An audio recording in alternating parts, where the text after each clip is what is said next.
and I'm back, and today I'm going to be trying the new Seastormer hybrid in battle events. So I wanted to know, is it good? Like, because why not? Why not find out? So, it really is. So you're gonna see. So I used two battle event tactics on the devices that you're going to be able to play them on. So let's just start.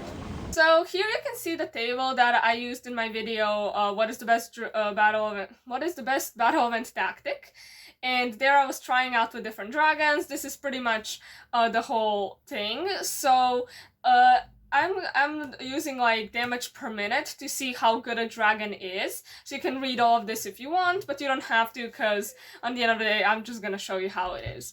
So let's start with aiming high.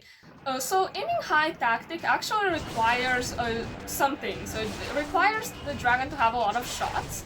It needs to have a long range, and it needs to have a good speed and maneuvering. But actually this dragon has nothing of that. It has 6 shots compared to the Skaldron, which has 14. That's ridiculous. The range is like, you have to literally be hugging the ship if you want to be close to it, which is ridiculous. And also his speed is quite fine, but the acceleration is very bad when you're going up, and sometimes you could just hit the wall or whatever, so that's kind of annoying. But no matter what, this dragon was still so much better than, like, I was still in the first place, and I was still better, like, 200 points than the player on the second place. And literally the damage per minute was like somewhere around 500, which was literally about how much I had the best with the Skaldron, which is I thought the best dragon for this tactic. I still wouldn't really recommend this dragon for this tactic, because you really do need to be focused a lot, because it has very little shots, even though it is great at it. Like, I'm impressed. Like, I thought that you would need some requirements, but this dragon has no requirements for this, and it still does amazing, so I'm confused. But what I'm saying is, it's not the best if you're just trying to, like, relax and not really care too much, as I do. So that's why I think I'm still gonna be keeping playing with the Skaldron, depending when.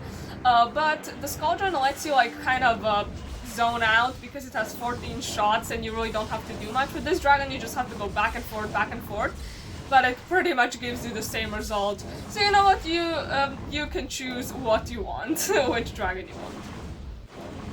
So then after that I did the camping on desktop. So camping technique is quite hard on desktop. It is like, I actually perfected it. It took me a while, because you literally have to, like, press W, and, like, it's just very hard to do on desktop. I wouldn't really recommend, because it takes a lot of time, but once you like, also it takes a lot of concentration. You literally cannot do anything else. You need to focus on the battle event the whole time. So that's why the tactic itself is not the best, but it gives you great results, so it's pretty good. But anyways, so this dragon was pretty good at it. I gotta say, it was literally kind of amazing, because I was 410 points more than the second player, because I again was on first place. I'm like, what is up with this dragon? And the damage, like, per minute was 828, which is literally 100 more than any Thunder Drum score that I ever saw. Like, not even mine. I actually, like, saw other people's scores and all of that, and this was better than any Thunder Drum score I have ever seen, which is just absolutely crazy. So I'm sorry, Thunder Drum, you can retire, because this dragon came in town. I don't know. I mean, this tactic really requires a dragon that has, like, a very low pitch rate, because Thunder Drum on desktop, no, it doesn't work, because it moves so quickly and it's just way too hard to aim. But with this dragon, it was fairly easy, I gotta say. So now we go on camping on mobile device. So I don't really use this, I don't really like to play this game on mobile. It's just not as much fun as to play with desktop, even though this tactic is easier on phone, because you can just angle it right. But on desktop you have to really be focused, but still, I just don't really like it. So my scores might not be, like, the best. But anyways, for this dragon, a good thing is its blasts go very straightforward. It's not like in my video, are they good for battle elements with the Slitherwing and the Slitherwing Titan? With their blast, they always went everywhere. They went up, down, left, right. They weren't going straight forward, which is what you need, which is why the Scaldron and not Thunder Drum anymore. But that is why those dragons are good, because, you know, their blasts go very straightforward, and unfortunately, I mean, fortunately for this dragon, it also does, so it was very easy to shoot. It was very nice and very pleasant to play with it.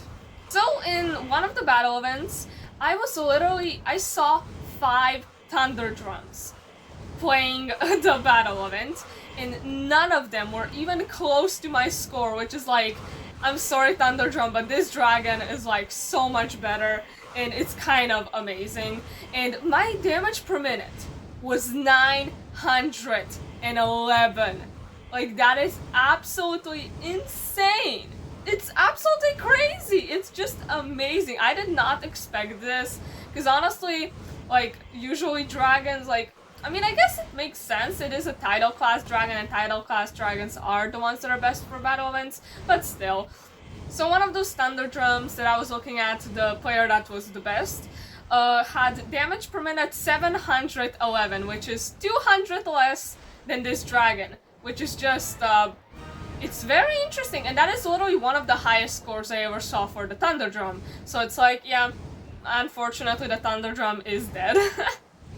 And I'm pretty sure, like, in a few months, the Seastormer will dominate battle events, and nobody can stop this dragon now. So I guess we have 2 best battle event dragons right now. We have the Scaldron and the Seastormer. So pretty much the damage per minute for this dragon was usually a little bit above 800, which is great. So if you saw my April Fool's video, where I showed how, like, I edited a battle between, in School of Dragons, battle totally real. Yeah, but there actually one of the hits was real. I showed that in the video. Like, we don't even edit that part. Like, that one part, it actually hit the dragon. And this time, I had multiple of those situations, which is like, okay, that is pretty interesting. I don't know how that exactly happens. It's some kind of glitch. I wouldn't really know, but it does happen. So it is possible to shoot somebody, just, I don't know really how. So yeah, that would be pretty much it. I guess, the Thunder Drum is going bye-bye, and this dragon is rising in battle events. I'm expecting to see at least 50 of them on every single one. So yeah, that would be pretty much it. I hope you enjoyed this video, and bye!